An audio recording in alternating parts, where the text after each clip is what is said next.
the issue is very simple.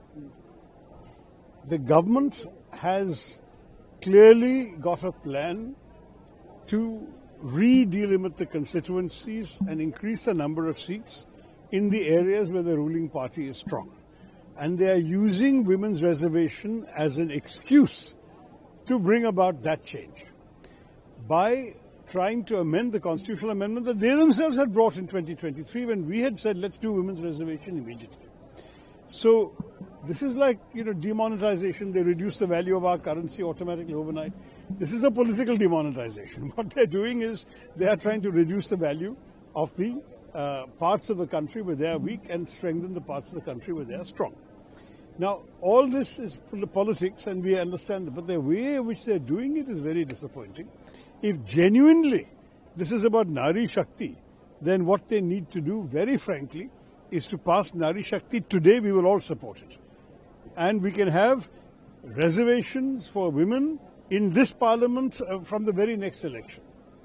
But if you want to change the entire parliament, if you want to create a new delimitation, you need to take into account very many serious issues.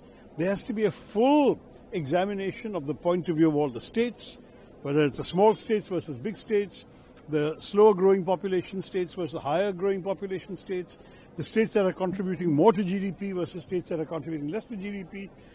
There are so many factors, northeast, east, west, south, all groups have various concerns. You can't just do it by tacking it onto women's reservation. You need a serious discussion.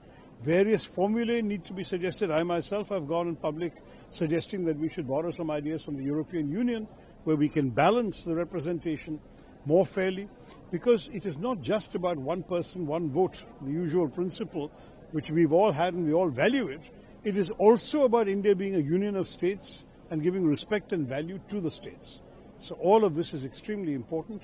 A full discussion is required, and I urge the government and the Prime Minister to learn. It looks very clear that they will not get the two-thirds majority they want, because today's vote was a test vote. They are about 40 votes short of a two-thirds majority. So my own conclusion is, after this, they should seriously re-examine the question of how this country should go forward, preserving the unity of the nation, the federal principle, balancing the interests of states, making everyone happy. We have a serious discussion for several days. Create a special committee, consult all the chief ministers, consult all the parties, and then come up with a very serious proposal.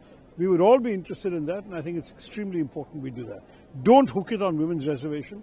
Women's reservation is not a controversial issue. You can have it tomorrow. Thank you.